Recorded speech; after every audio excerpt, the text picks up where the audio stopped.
All right, let's look at the Harvard 2009 Econometrics Midterm. This question 9 tests regression with a quadratic term.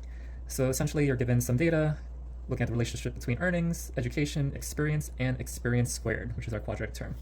So part A, construct a 95% confidence interval for years of education. So here's your education.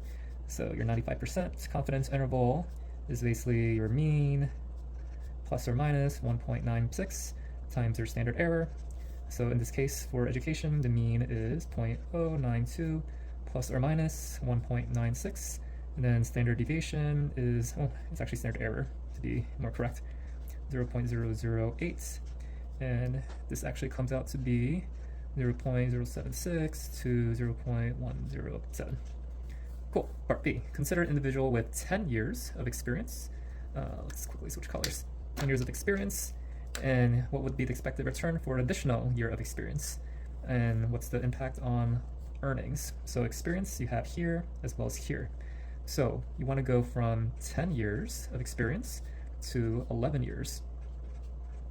So impact on this, when you go from 10 years to 11 years, you would first have 0.079 from here, and this is going to be times 10.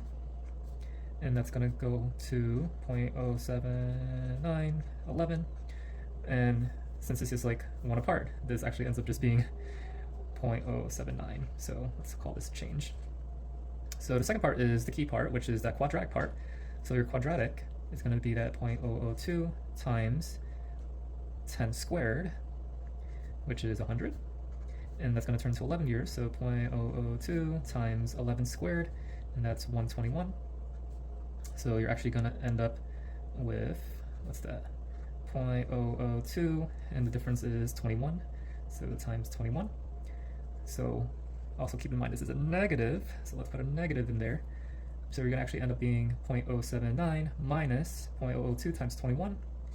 That's going to end up being 0.037. Let's move on to part C, which is a bit more conceptual.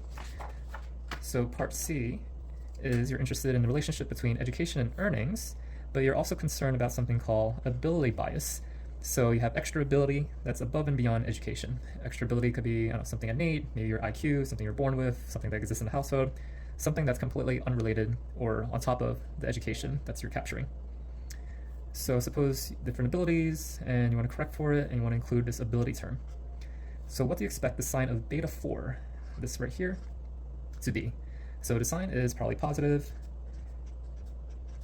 because more ability probably leads to more earnings. So let's say more ability leads to more earnings.